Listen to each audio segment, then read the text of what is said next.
Hi, I'm Allan Hunter. I'm the co-director of the Glasgow Film Festival. And I just want to thank you so much for watching The Mauritanian, and also to thank STX Films for making that part of the 2021 programme at the Glasgow Film Festival, and for bringing us some lovely guests this evening.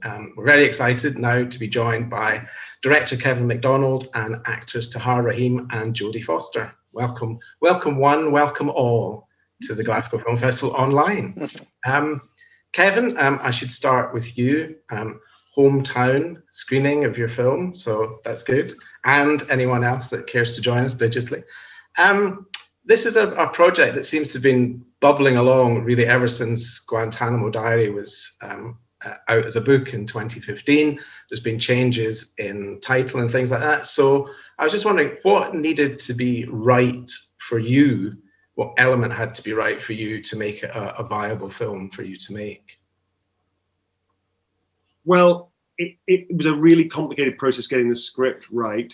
Went through various different writers, tried various different structures, because it's a complex story that takes place over 14 years of imprisonment. But then, in order to tell that part of the story, you need to know a little bit about what happened to him before that and why he ended up in Guantanamo. So. It's very complex, and we tried different approaches, starting towards the end and flashing back. We tried just having one lawyer, which was Nancy's character, and not having Benedict Cumberbatch's character. And anyway, all different permutations. And I think one of the things I'm proudest of in the movie is that you're not confused. I don't think, at least so far, I haven't heard anyone be confused, because actually it's a very complex structure, 3 different characters who you're following, and 3 layers of time, 2 different layers of flashback and the present. And so figuring that out and making it look easy, making it look simple, that was the difficult thing. But also, this kind of a political film, or at least what's perceived as a political film, because actually, for me, it's not really a political film. It's a film about human beings and about 3 amazing characters, and I think that's what's going to pull in, hopefully, a mainstream audience, is these extraordinary people, and particularly, obviously, Mohamedou and his story. So it's not easy to get these sort of films off the ground, and it took a while, even after we had a decent script, to pull it all together and lower our expectations and lower our budget to make it makeable. Okay, Tahar, you've obviously worked with Kevin before on The Eagle, and I've read that perhaps understandably you had a certain reluctance when you get offered a script that, oh no, you're going to be playing a suspected Islamist terrorist, and you must have thought, yeah, I've been offered many of those, and it's not really what I want to do. So again, what was the element that had to be right in this to make it work for you as a film, Tahar? Yeah, it was just a reflex, because I was mistaken by the title. But anyway, yeah. But while I was reading the script, I was, the story moved me, Mohamedou, all of it. But if we have to talk about the specific point, it's very rare. And I don't know, correct me if I'm wrong, but it might be the first time with a sympathetic Muslim character at the core of an American movie. And I think it's very important nowadays. And plus, it's a beautiful part, So if you mix the 2 combination, I just can say yes. And the movie is more about universal values than stereotypes. And it's so clever to do it this way, and courageous as well, because it might not have been easy to make this movie, to make it happen. So yeah, hats off to the producers, to Kevin, to have made that possible. And yes, I was very happy. And even if it wasn't me, I would have been very happy and pleased to see this on screen, because it's very important, and it's almost legitimate to show what people really are, and not just an image, something that, a made-up idea in a way, because it's very tough for Muslim people all over the world to see themselves depicted this way. It's just a bunch of a small fraction of crazy people who are doing those things, and they're taking up all the light. The other people are not even seen, heard, and it's beyond the movie itself, and my part, I mean, as an actor. Sure. I mean, watching the film, you can't not be engaged by this man, as a person, as an individual, and not as whatever group he might represent or what stereotype he might represent. So that is the beauty of the film in a way, I think. Jodie, correct me if I'm wrong here, but I've been trying to think, with the possible exception of Anna and the King, have you ever played a real person before, or at least a living real person? And what are the kind of responsibilities that come with that?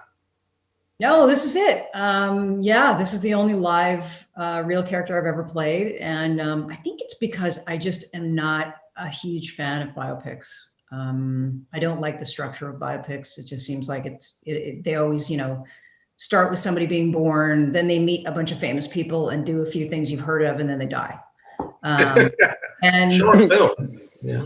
To me, that's just not a good structure for cinema. It doesn't allow the experience of the complexity of seeing a character come to life and to seeing that interweave with the story. So I'm super picky about the kinds of movies that I make. And I think that's what was so amazing about reading the script, was that it defied that structure. And it really was about character and not just about an event in history. And also Nancy is way cool. I mean, she's a bunch of contradictions. She's, wears that bright red lipstick and the bright red nail polish, and yet is this incredibly sober legal mind. I love that she's damaged in so many ways, has been damaged by the mission that she's taken on to continually defend people, whether they're guilty or not, to defend people along and champion the rule of law. Did she have any advice or requirements to you, of saying, whatever you do, don't soften me, or don't do this, or just get it right? Or she was very clear about the legal stuff. I mean, she's really on top of it, and I know she was on Kevin's case a lot about just making sure that we got the details right. And I know Kevin is always really good at that. So I think we were able to do okay. I'm sure she has some complaints about a few T's that did not get crossed in the legal department. But, I was very frank with her. I said, look, I'm not going to do an impersonation of you. I don't really need to, because most people don't really know who she is and don't know much about how she looks and all of that. There are obviously some things that were important to keep exactly as is, and other things that I felt we could take some license with. She is actually a lovely, very nice, polite person. My character, my Nancy, is a lot meaner. So it gave me an opportunity to have her change through her relationship with Mohamedou, which I know is true of the real Nancy. She did change. I mean, she really came to love him and care for him as a son. And she has really given this huge part of her life and a huge part of her energy to make sure that his story is told. So it's not a total departure. Okay. Kevin, your career's kind of been finely balanced between documentaries and dramas, and I kind of wonder what that grounding in documentary is reflected when you come to make the Mauritanian, and how you approach it.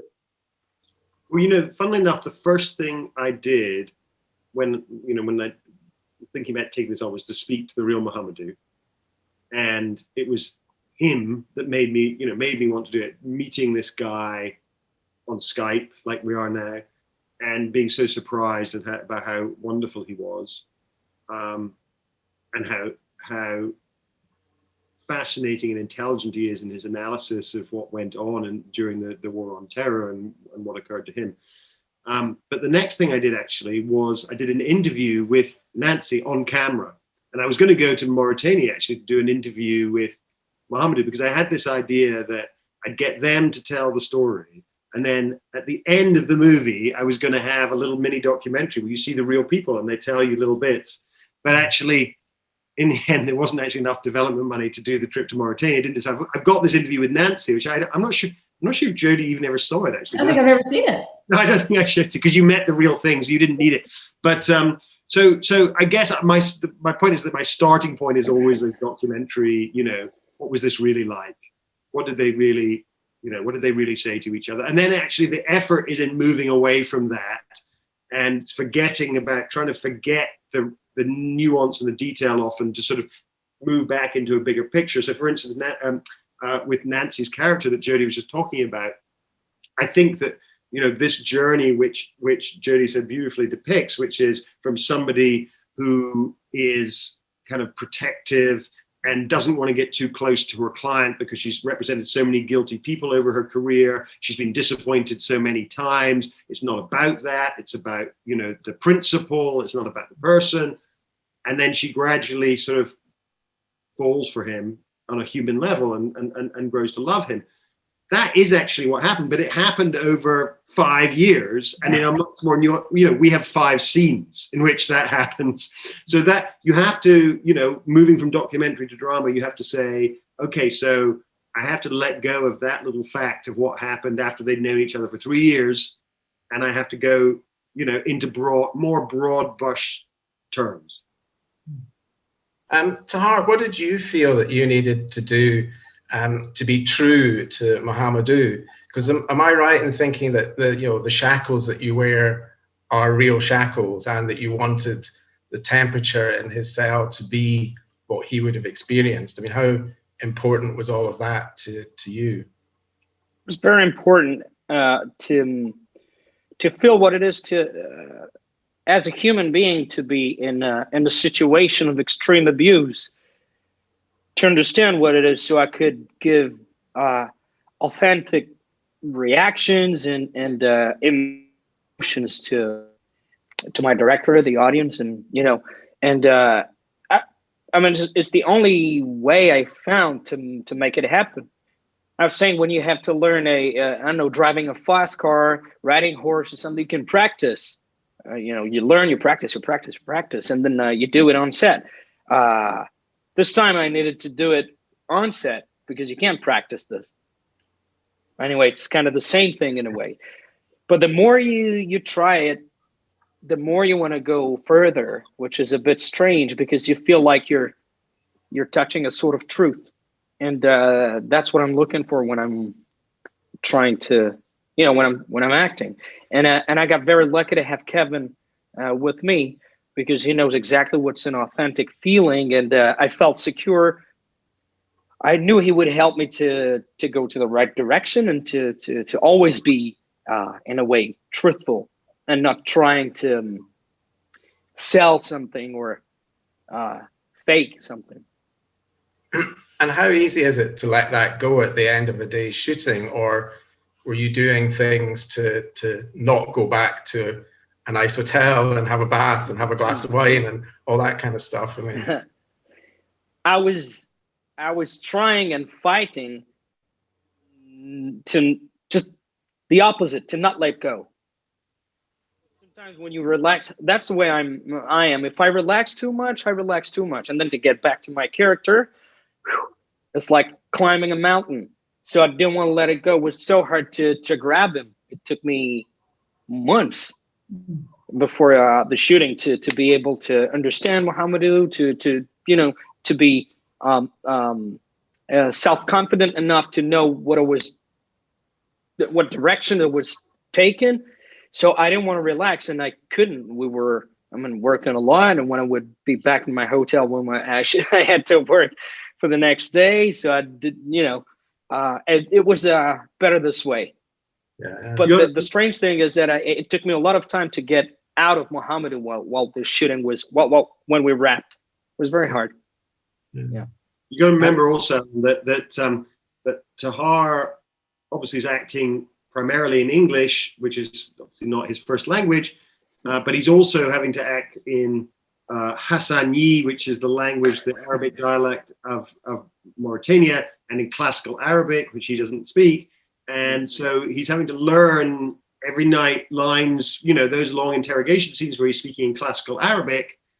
he's having to learn all those lines and get them absolutely authentically correct in their pronunciation, so that the Arabic audience feel respected and feel that this is accurate.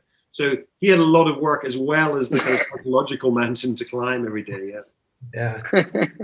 There are some scenes, Tahar and Jodie, that are basically just the two of you in a room with a table between you, and like the moment where Nancy puts her hand on your hand just speaks so many volumes of that. And I wondered, when the two of you are working together in key scenes, when it's just the two of you, do you have a similar process? Are you the same kind of actors in those situations, or how does that work for the two of you? Very well, clearly. Every time you work, it's different, right? Everybody's different. Everybody has different ways. But you always, it's almost like there's a silent handshake where we all just respect that we're in this special little place where we respect one another. And it's kind of an intimate moment, right, that you have between actors. Sometimes I'll be, naked with blood coming out, fake blood all over me. And I am with a guy, and I feel like I know them more than I know my children. That's such an intimate relationship. And yet, because you're both following the same path. So I don't know. Are we terribly different? Maybe a little bit different. I mean, Kevin can probably attest to how different we are actors. No, I mean, Tahar has to say, the question wasn't directed at me. No, I don't know. What I felt is that I had a partner in front of me, a friend, someone I could rely on, and I trusted Jodie the first second, and it feels good, because you meet a lot of different actors, and some of them sometimes are acting against you, and it's not productive. It doesn't help. I mean, it's a teamwork. You don't do it by yourself alone. You need to work to play with someone and not against. And that's what I felt when we first read some scenes at the rehearsals. And it feels good. It feels very good, because you feel confident. You're like, okay, I can try things. I have an ally, someone who's. It's like having a friend, a very good friend that you trust for years and years and years, and you had a long process to reach that point. But when you're on set, it's a very short amount of time, and it's like two souls are talking together, and you feel it. You just feel it. Very hard to explain. Yeah. Kevin, how important was it for you that the audience at least gets some sense of what Mohamedou had experienced? The torture, the interrogation, the sensory deprivation, the sexual humiliation, but without, I suppose, getting to a stage where it becomes unbearable for a mainstream audience to want to watch that. I mean, did you have conversations over that? We had a lot of discussions. We had a lot of discussions about that. Myself and the writers and the producers and the cinematographer and I, Alvin and I particularly, talked about this a lot. And, you want to show, it's obviously at the center of what he experienced of these 70-something days of abuse. And it was important that what we show be accurate to what actually happened to him. So everything you see that happened in that sort of 10, 15-minute section of the film, we are showing not everything, but we're showing things that really happened. So they did threaten his mother with rape. They did take him out in a boat and sort of pretend to drown him. They did sexually abuse him. So I wanted the audience to know that this was truthful, but at the same time, if you just see that in a very objective kind of way, pretty quickly you're stepping back and stepping away, and I can't take this. I don't want to watch this.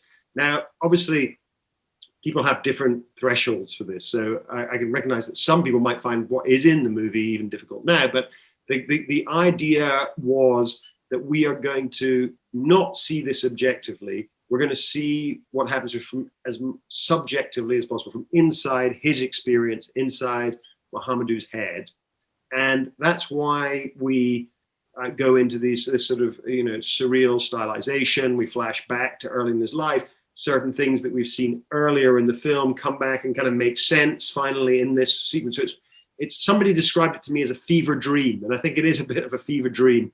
We're trying to show what happens to your brain when you experience this, rather than actually saying, oh, here's physically what happened to him. And I think what makes that incredibly powerful in the film is that we've learned to know and maybe even love Mohamedou at the point where this begins.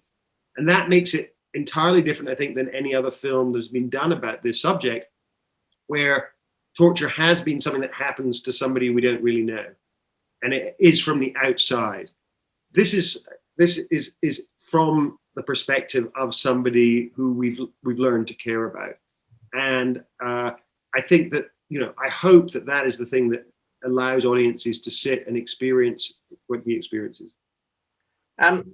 Tahar, having played Mohamedou and obviously talked to him and met him, what sense did you come away with of how he managed to not only endure through this, but be such a kind of person with so much life and resilience and cheerfulness and forgiveness within him? Whereas you imagine that if it was yourself, you'd be broken and bitter and defeated and all those kind of things. Yes, it's absolutely exceptional. But, first of all, you must be innocent to be able to endure 70 days. I think if you're guilty, after 3 days, you go like, yeah, I did it, and stop it, please. The faith in his innocence was something that helped him to go through, I guess. And plus, I think he's gifted. He might have something, I don't know, that comes from somewhere to be that strong and that resilient. But at some point, I think it's very hard for someone. Nancy Hollander said that she would visit him, every second once, and someday she didn't see him praying, and she asked him, "Don't you pray today?" And he said, "It's very hard to keep faith in this place." So it must have been very hard for him. But he told me when you start to forgive people that did bad things to you, you give a treat to yourself. So you free your mind, and you're not stuck anymore. No barriers or cells or jails can stop your mind to travel. And plus, you might have the power to change people's minds, and that's what he did with his guards. Because the guards that tortured him became friends with him afterwards, because he had the incredible ability to put himself in the shoes of others. While he was tortured, he would ask them, "Why would you do this to yourself?" Can you imagine the wisdom? The level of wisdom you have to reach to be able to say that at this specific moment. And yeah, that's the answer he gave me. It's amazing. Jodie, when you talked to Nancy, did she talk about the importance of this case in the bigger picture of her career? Because they say she's been fighting the government since Vietnam, but did this have a special significance for her that she's retained? Well, I think the most special significance is because she loves Mohamedou. She really cares about him, and she wants his healing, I think, because she cares about him. And each part of the process, in some ways, that's the justice that has been delivered to him. Little by little, he was able to get his book published, and that process of knowing that somebody read what you wrote that was about what happened to you, I think is a very healing process. And then that, in terms of getting the rights to the film made, but even now, just the fact that there are people out there that have seen this movie and experienced visually, cinematically, what Mohamedou went through, that that's such a freeing experience for him. So each step hopefully allows him to have a kind of psychological justice. I know our time is almost up, but I have one last question. What do you see the potential of the film being, and perhaps sparking debate, conversation about that whole issue of here was a government that was pursuing kind of vengeance rather than upholding democracy, and how we sort of come to terms with that in recent history in America? Well, I think in a way, certainly from my point of view, I don't feel equipped to sort of make big political statements in a way, and I didn't make the film sort of meaning to make a heavy-handed political statement. I wanted to tell the story of individual human beings and to hopefully provoke empathy in the viewer, and because I do believe that is the great power of cinema. It's the empathy machine. It puts us in the shoes of other people, and so yeah, I wasn't thinking about it in those specifically political way. But having said that, we are, I think, all hopeful that now that Biden is president, that maybe Guantanamo will finally be closed down, and that maybe we can be part of that conversation, to reopen the debate about why is Guantanamo there? Why is it remained open now, 20 years after it was first opened up? And if we can contribute in a little way to that, I'd be thrilled. There's still 40 prisoners there today.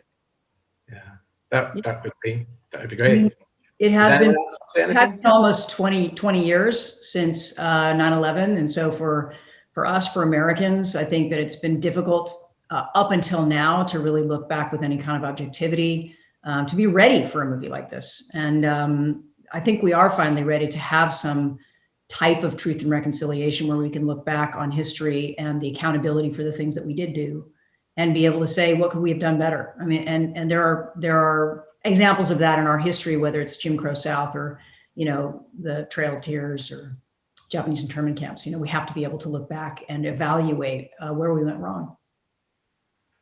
Okay, thank you all very much. I think that's our half hour up, but I wish you great success with the film. I wish you much love in the awards season that we're in the middle of. And if any of you happen to have the desire to come to Glasgow someday, you would be more than welcome. Thank you, Jodie. Thank you, Tahar. And thank you, Kevin. Thank you all so very much.